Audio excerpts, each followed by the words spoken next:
Olá, Paz, tudo bem? Seja muito bem-vindo, seja muito bem-vinda. Se você não me conhece, o meu nome é Rosalira dos Santos e este é o canal Ame Sua Sensibilidade. Ele é um espaço para você que é uma pessoa altamente sensível encontrar informações sobre o traço e dicas para lidar melhor com a alta sensibilidade no seu dia a dia. Hoje é terça-feira e dia de papos e de dicas aqui no canal. E no papo de hoje, eu gostaria de falar sobre um assunto bastante importante e sério na vida da maioria de nós. E este assunto é o trauma e as consequências que um trauma não curado pode trazer para uma pessoa altamente sensível.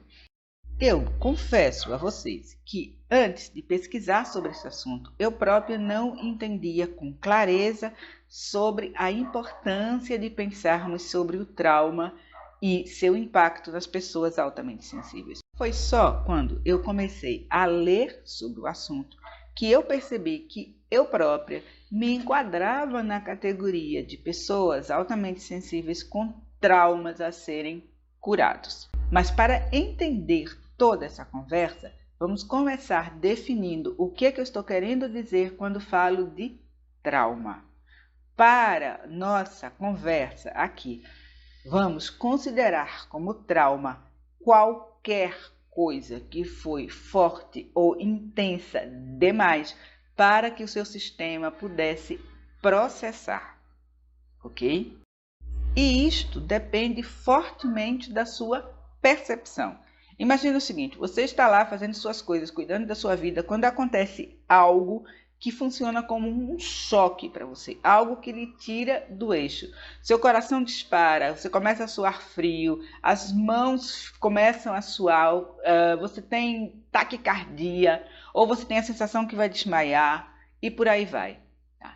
Você tem o impulso de brigar com alguém, ou de fugir imediatamente daquele lugar, ou você simplesmente congela e não consegue reagir de maneira alguma.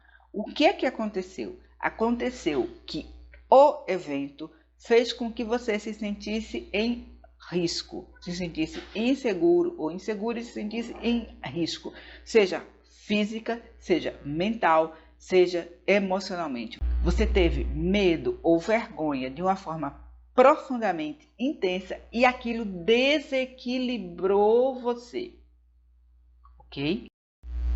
E por que isso é importante? Porque parte da sua atual reatividade emocional pode estar ligada, claro, ao fato de ser uma pessoa altamente sensível, mas também pode estar ligado a um trauma não curado, algo que você não conseguiu realmente se recuperar. E saber disso pode lhe ajudar a compreender melhor as suas reações e a ter mais compaixão para consigo mesmo ou consigo mesma. Você pode compreender que determinadas situações funcionam como uma espécie de gatilho que lhe remete ao trauma já vivido. É como se você sofresse uma pancada num local do seu corpo que já está machucado e foi mal curado, ok? Bom, mas como é que eu vou saber se eu estou carregando comigo um trauma que não foi devidamente curado? Veja, as reações de cada pessoa a este evento, né, que superou a capacidade do sistema nervoso de recuperar-se, de absorver e, portanto, ficou mal curado, as reações são muito distintas. Porém, de modo geral, os estudiosos dividem em alguns sinais. Há sinais do tipo cognitivo, que são, por exemplo, pensamentos repetitivos em torno do evento, pesadelos, dificuldade para se concentrar, mudanças repentinas de humor, né? Há sinais comportamentais que vão, por exemplo, de evitar atividades ou locais que estejam relacionados àquele evento, de insônia, fadiga, exaustão, mudanças de padrão de sono e por aí vai. E há sinais comportamentais, entre eles vergonha, sensação de que tem algo errado com você, irritabilidade, hipervigilância, sempre atento a um perigo potencial, assumir muita responsabilidade pelos demais, ansiedade, ataques de pânico, distanciamento emocional, como se você criasse uma barreira entre você e as demais pessoas. Mas por que é importante falar sobre isso? Afinal de contas, já passou, já aconteceu, já nos magoou e tudo mais. Então, por que voltar nesse assunto? Por várias razões. A primeira é que a gente não pode se recuperar daquilo que a gente não reconhece. Reconhecer o que aconteceu e reconhecer que aquilo foi traumático para nós é um passo essencial no nosso processo de cura.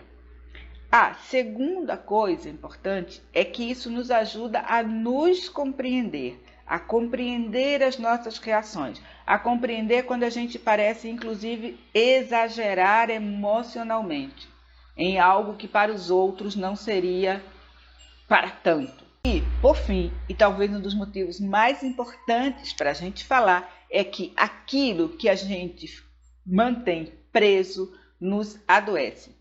Com o tempo, aquela emoção não reconhecida e não curada começa a contaminar outros aspectos da sua vida. Suas relações com as pessoas que você gosta, sua relação com o seu trabalho, sua alegria, sua capacidade de se divertir, tudo isso fica abalado por aquele passado que você não conseguiu curar. E as pais são mais suscetíveis ao trauma?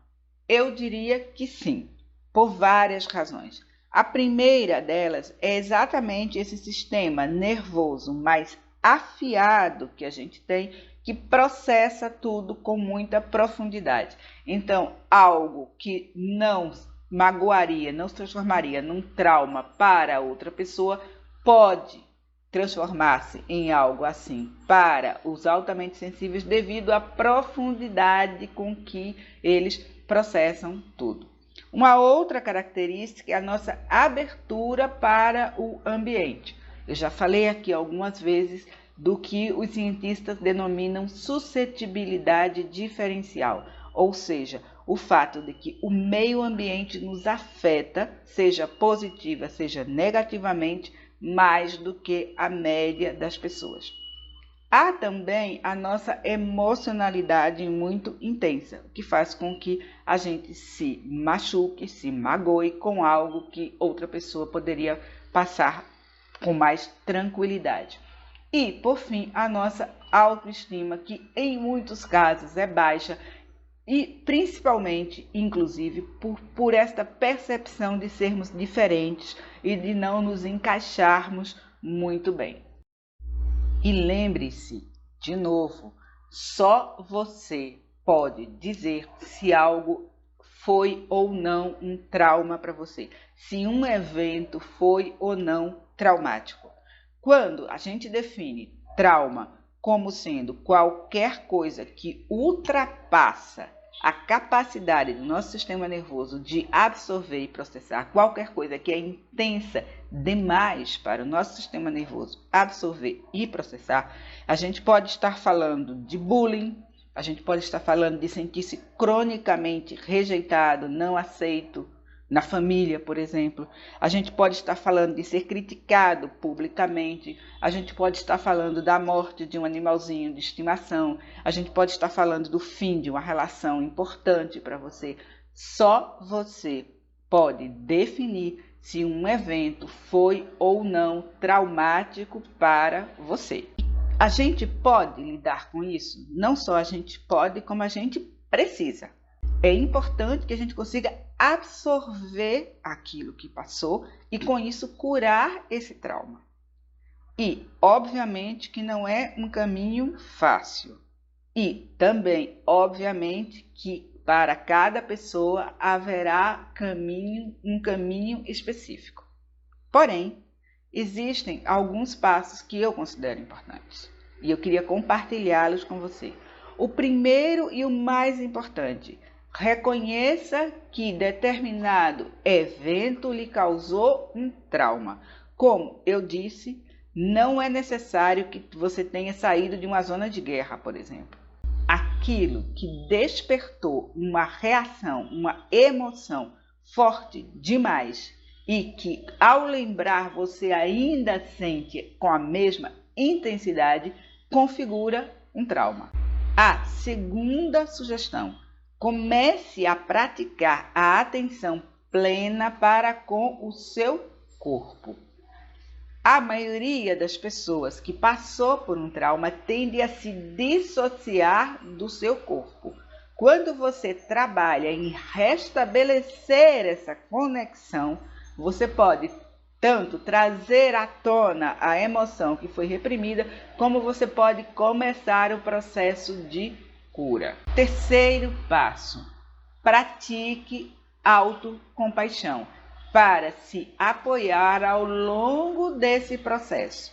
Você voltará a reviver aquilo, você irá analisar o seu comportamento, você vai se culpar, você vai sentir novamente medo ou vergonha, e ao longo desse processo será importante que você tenha compaixão e paciência para consigo. Outra coisa, vá devagar. Processe as suas emoções em doses homeopáticas. Quando você sentir que esteve fortemente ligado ou ligada no passado, dê um break, pare e não volte a trabalhar com isso por um bom tempo. Vá se recuperar do enorme dispêndio de energia que é o trabalho psíquico. Quarto passo: desenvolva relacionamentos saudáveis. Por mais que seja importante que a gente cure o nosso passado, é no presente que nós devemos viver. Então, construa relacionamentos onde as pessoas lhe apoiem e onde você se sinta seguro ou segura, inclusive para falar do que aconteceu. Quinto passo: aprenda a regular as suas emoções e a ansiedade. Como você terá momentos de altos e baixos, é importante que você desenvolva as suas estratégias de regulação emocional. Eu tenho inclusive aqui um vídeo sobre regulação emocional, que, como eu digo, é um nome chique para algo muito simples, que é aprender a acalmar-se quando se sente inundado ou inundada por determinadas emoções. E por fim, é claro, procure ajuda se você achar que é necessário. Você não precisa passar por tudo isso sozinho ou sozinha. O importante é saber que você consegue superar isso, seja com o apoio de um amigo, de um familiar, seja com o apoio de um profissional, ok? Bem, paz, este foi o Papo de Dicas desta terça-feira e desta vez eu espero muito que este conteúdo tenha sido útil para você, como foi para mim, né? E, como sempre, eu lhe peço que, se você gostou, clica no botão que aparece aí embaixo, assina o canal, aciona o sininho para receber notificações quando houver um vídeo novo e, mais do que tudo, se você conhece uma outra pessoa altamente sensível que carrega uma emoção dolorosa que não foi devidamente processada e que sequer reconhece isso como um trauma, por favor, compartilhe este vídeo e me ajude a difundir informação de boa qualidade sobre a alta sensibilidade aqui no Brasil.